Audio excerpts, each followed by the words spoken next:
Stacy from PeonyLaneDesigns.com. I've got another quick tutorial for you today.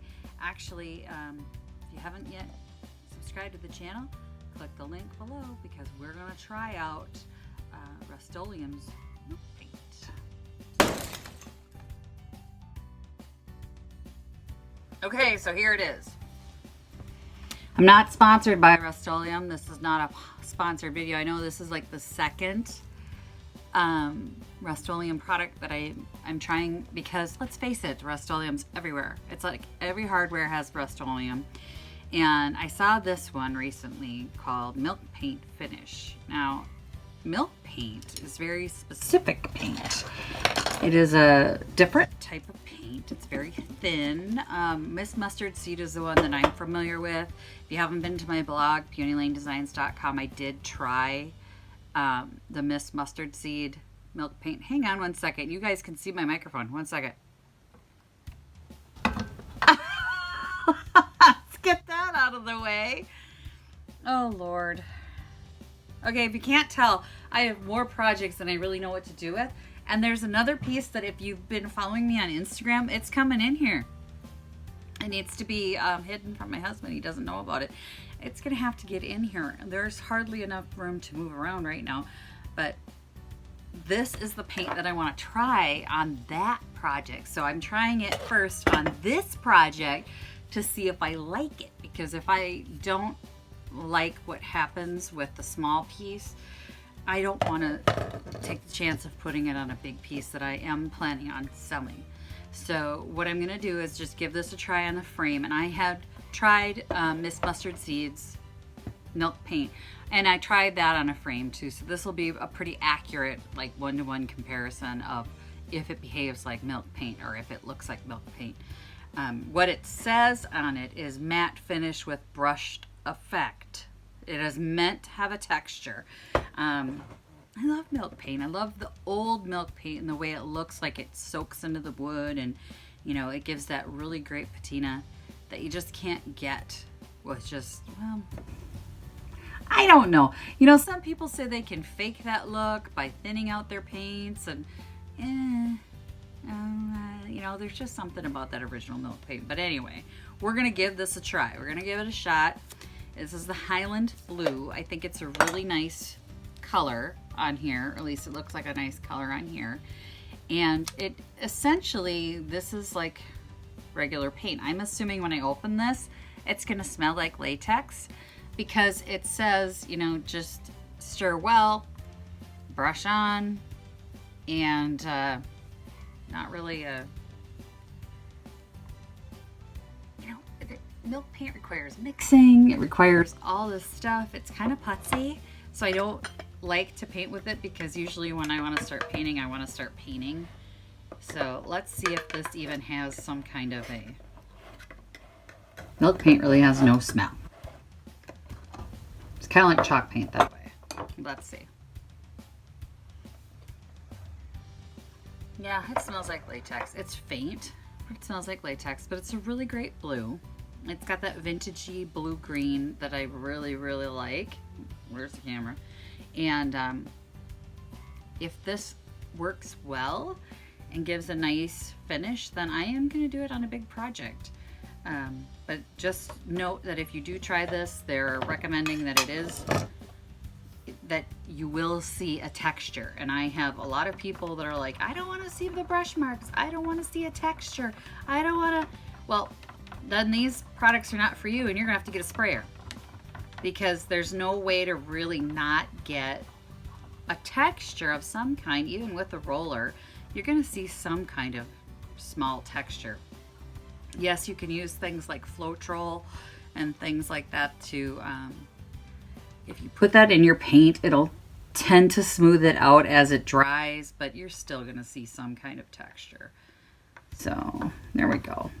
I'm going to flip you guys around in a second, but I think I got this stirred up really good. It is a lot thinner. You see that? A lot thinner than latex.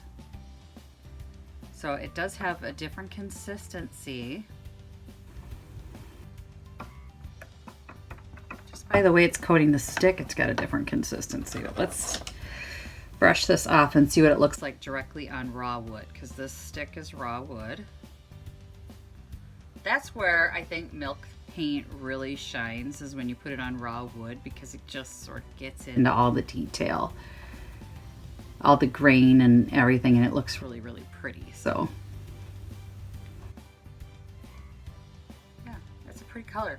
And you can see up here, let me show you, I'll give you a close up. So up here on the stick, let's see if I can get that to focus for you. It is kind of soaking in there. I'll be interested to see how this dries on this wooden stick. So we're gonna stick the stick aside and let that dry. I'm gonna get a little holder here. Stay. Let that sit there, and I'm gonna get you a camera turned around so you can see what I'm doing, and you can see exactly how it goes on as I'm doing. Okay, I have you aimed directly at my dirty little work surface here. As you can tell, I paint on here quite a bit, but we will give this a try. The color is just beautiful. I'm going to grab it directly out of the can. I'm not pouring this into any sort of container at all. And it's going on quite thin.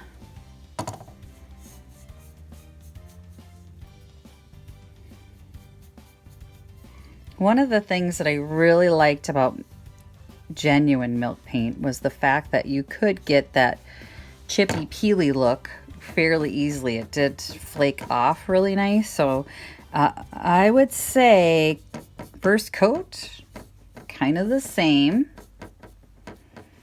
as far as thickness goes. So that's good. That bodes well. Let's just say that. Let's see, let me get that in frame for you.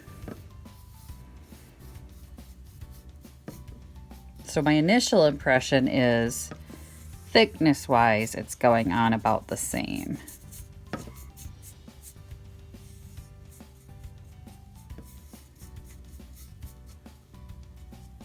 right, let's put you on time lapse while I finish this.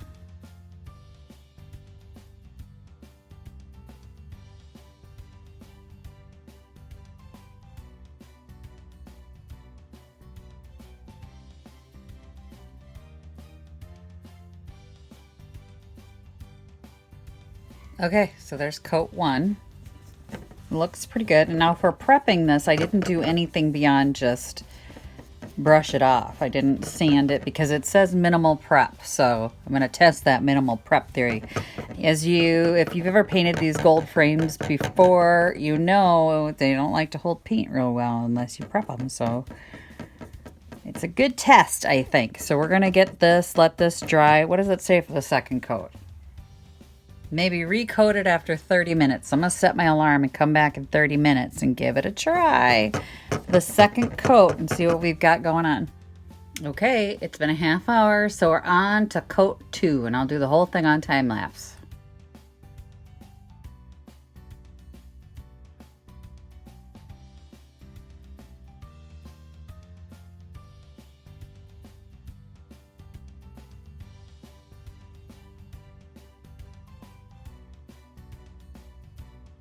Okay, down and dirty, quick and painless. So now what you saw was I really globbed it in these detailed parts, these fancy little embellishments here on the end.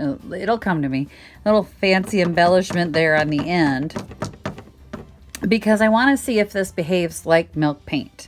I'm going to want to flake this off when I'm done. So I want to see if it's going to give me that same chippy peely effect as the milk paint does, as genuine milk paint does, because yeah, I'm smelling this again and it's not exactly milk paint, but you know, it's got a good color, it's got a good consistency. I don't hate what I'm seeing, so there are a lot of pluses here. It's not as putsy as milk paint. If it starts to flake like milk paint, I will definitely give this another go in different colors, but I want to get these just sort of glommed in there, because I'm definitely going to flake this. All right, let's give that another half an hour to dry and we'll see how it goes. The second coat is now dry. So what Now, when I did the actual milk paint, it didn't take much to get paint to flake off. So all I have is a couple little plastic spatula thingies here that I'm going to give it a try with, because I think with that I just use my fingernail really to get it to come off. But let's see if this is going to behave more like a latex. Let's try my fingernail. Yeah, that's not bad. I mean, it's not cured, obviously. I just let it dry for a half an hour. So I would assume this has to cure. My fingernail's obviously working better than the plastic was. Let's try this. I need some dental tools. That's what I need to do. Get some dental tools. All right, let's try this one.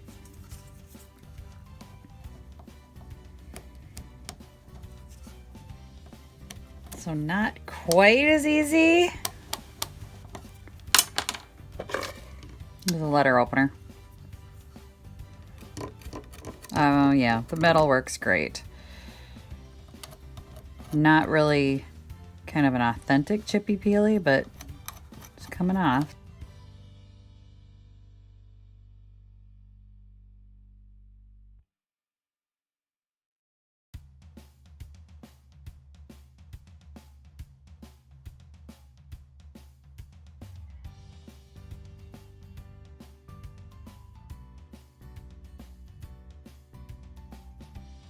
I think I'm gonna start filming in the dark because this light coming through this window is doing weird stuff.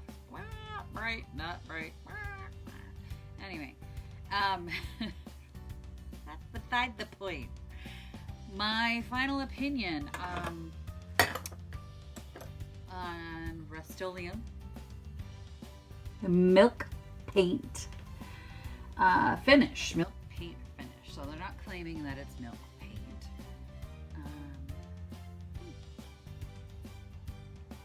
It doesn't say to protect it afterwards at all. Like clear coat it at all, but I kind of feel like I might want to. I don't know. It's got that matte finish, like chalk paint, so I start to worry that my fingers are going to do something, you know, the oils and stuff are going to stick to it. But here's how it turned out.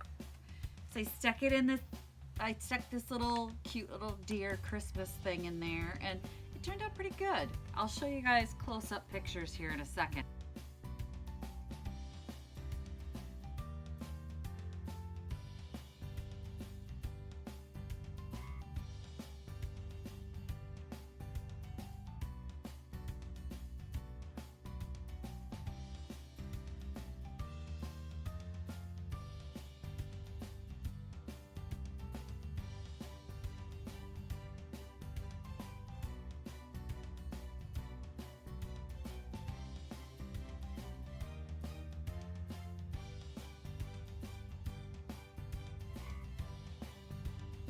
But my overall opinion is it's a good substitute for milk paint. If you're like me and you don't want to mix up a huge batch of milk paint, and the price point of milk paint is a little higher than this, and this is available everywhere, so it's just there's an ease, a convenience, and a price difference in using this. So if you're just going for that look of milk paint, I think this is a good substitute. Go to peonylanedesigns.com. I can put a link in the description below, and you can see the actual post that I did about Miss Mustard Seed's milk paint. So you can take a look at how that behaves. And that wasn't a video, unfortunately, that was just photographs, but got a lot of the same appearances. It doesn't flake like the milk paints do. It was very easy to distress it. So, I mean, that part was beautiful, but yeah, it's not doing the flaky thing. Not doing the chippy, peely, flaky look that you get from genuine milk paint. But I think it's a nice alternative. I mean, it's a good color, it's good coverage, it's got a good look. So I think I am gonna use this on that big piece. I've got that waterfall wardrobe, And right now, somebody had painted it gold and teal, and I think what I'm going to do is use this for the body because I like the color and I like the antique look of this blue. So yeah, overall I'd say it's good. I'm just still really surprised. It does not at all say to protect this with a clear coat. So it has to be a pure latex product. One-step paint finish. One-step paint finish. Superior adhesion. Yeah, so one step. Don't need to do any other coats or clear coats. Just, we'll see. If I see anything weird happening with this, I will post an update on the blog. Like if I see fingerprints or wear patterns that indicate that this should have been clear coated, I will let you know. But according to the label, it is a one-step paint process. So I don't know. I like it though. I do like it. I am kind of a lazy painter as far as we're not wanting to do a whole lot of sanding and prepping. Still gonna sand that piece just because the paint that's on it is not sticking very well. The person who painted it before obviously did not sand it, and I don't want this to come off in places where I don't want it to come off. So I will be sanding that piece. And if you're working on a piece that you definitely want to make sure that it stays adhered to, I would suggest just giving it a little something to bite into. Better safe than sorry. Nobody ever said I regret over prepping the surface. No one has ever said that. So there's plenty of people regretting under prepping the surface. So thanks for watching, everyone. If you like this video, please give it a thumbs up. I appreciate that. It's better than cash at this point. So I'm always grateful when you guys do that, and I love hearing from you guys. A lot of you follow me on my other social media channels, so go ahead and click those links. It's fun talking to you guys. I'm being wildly entertained by you too. Thanks for watching, everyone. Happy Junkin. Bye. Visit my blog, peonylanedesigns.com, for more tips, tricks, and inspiration. Thanks for watching, everyone. If you like this video, please give it a big thumbs up. Don't forget to subscribe and click the bell icon so you'll be notified of new videos. I post every week, DIY tutorials, and of course, more Junkin videos.